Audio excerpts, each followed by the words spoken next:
ayan guys, narito po tayo ngayon sa beach ng Morong. Yay! Makita mo yung ganito. Ayan. So, galing pa po ako ng Bagak. Napakaganda po pala dito guys sa Morong. Actually, dahil ano siya, low tide. Low tide siya ngayon. Ayan, may mga nag-beach po kami. Yan. So ngayon, dahil hindi pa big season, kundi pa lang po yung nag-beach ngayon dito. Ang dami po siyang magagandang resort dito. Matatagpuan nyo sa Morong. Anong ano to? Barangay? Barangay Mabayo.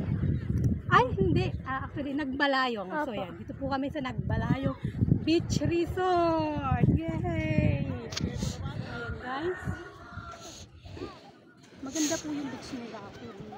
Marami rin silang mga establishment, mga building. Ito po kadugtong po nito yung Alexa Beach. Alexa Beach. So, dito rin pala guys yung Alexa Beach. Actually, pag tumingin ka dito, magmula dito hanggang doon, maganda beach na po. resort na po yung makikita nyo. Opo. Mga matataas na buildings. Pakita mo. Ayun po. Guys, sa mga gusto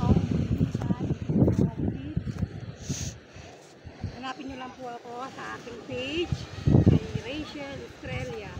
So, ayan, hindi po ako mag-tour sa inyo dito sa beach